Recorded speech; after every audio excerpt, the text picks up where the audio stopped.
Hello, good morning students. तो आज का जो इस वीडियो का हमारा टॉपिक है वो आपका चैप्टर 2 ऑफ आईपीसी उसको हम स्टार्ट कर रहे हैं, जो कि डेफिनेशन पोर्शन है, यानी जनरल एक्सप्लेनेशन की बात करता है। ये जो चैप्टर है ये स्टार्ट होता है सेक्शन 6 से 52A तक। तो हम इसमें जो इम्पॉर्टेंट डेफिनेशन है उसको डील करेंगे। तो आज जो मैं इस वीडियो में आपको बता रही हूँ वो है सेक्शन 6 और 7।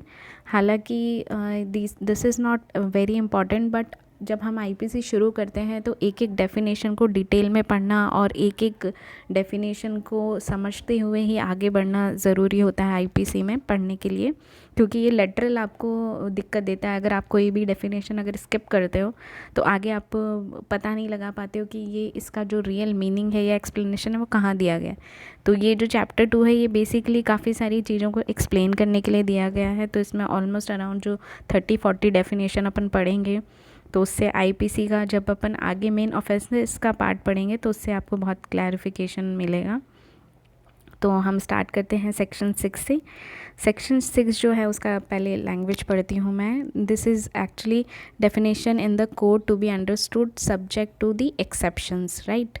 Through out this code every definition of an offence, every penal provision and every illustration of every such definition or penal provision shall be understood subject to the exceptions contained in the chapter entitled named general exceptions, right. तो ये जो section 6 है ये basically ये कहना चाह रहा है कि जब भी हम इस पूरे आईपीसी में जहाँ पर भी कोई डेफिनेशन है, कोई पैनल प्रोविज़न है या कोई इलस्ट्रेशन अगर दिया गया है, तो उन सारी चीज़ों को हम जो है जो चैप्टर जनरल एक्सेप्शंस दिया गया है उसको माइंड में रखते हुए ही इन डेफिनेशन, पैनल प्रोविज़न और इलस्ट्रेशंस का इंटरप्रिटेशन करेंगे।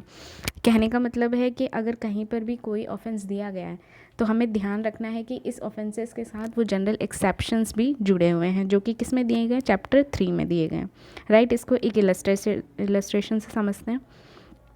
तो जो इलस्ट्रेशन है वो ये बताता है कि अगर मान लीजिए फॉर एन एग्ज़ाम्पल, अगर कोई छोटा बच्चा है जिसकी एज है 7 साल से कम और वो कोई ऑफेंस करता है, तो ऑफेंस की डेफिनेशन में कहीं नहीं दिया गया होगा कि 7 साल से छोटा बच्चा अगर कोई ऑफेंस करता है तो उसकी क्या क्रिमिनल लाइबिलिटी है। लेकिन जब भी हम कोई ऑफेंस पढ़ेंगे तो हमें ये ध्यान रखना पड़ेगा कि जनरल एक्सेप्शंस जो दिए गए हैं चैप्टर 3 में, वहाँ ये लिखा गया है, वहाँ एक सेक्शन है जो ये बताता है कि अगर छोटा जो 7 साल से कम का बच्चा अगर कोई ऑफेंस कर देता है तो वो क्रिमिनल लाइबिलिटी में उसको नहीं माना जाएगा, राइट। यानी कि अगर वो ऑफेंस कमिट भी कर देता है तब भी ये माना जाएगा कि he is not having such understanding to understand the nature of the offence. तो उसको पता नहीं था कि वो क्या काम कर रहा है और वो एक्सेप्शन वाइज उस क्रिमिनल लाइबिलिटी से बच जाएगा, राइट। तो ये कौन है, सेक्शन 6 ये वाली बात कहता है।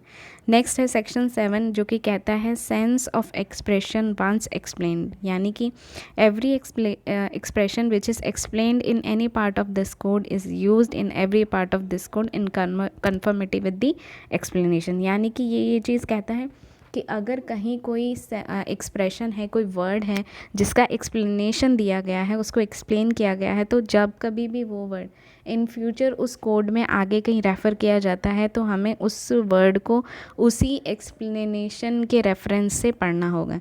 यानी कि once it is explained in one place that should be applied at every place in this code. अगर फ्यूचर में वही वर्ड दोबारा कहीं आता है तो हमें वो एक्सप्लेनेशन को ध्यान में रखना होगा जो कि ऑलरेडी डिस्क्राइब्ड है या ऑलरेडी उसका हमने पढ़ लिया है विद एक्सप्लेनेशंस, राइट। तो ये इम्पॉर्टेंट है 6 और 7, आप इसको पढ़िएगा, इनके इलस्ट्रेशंस भी पढ़िएगा।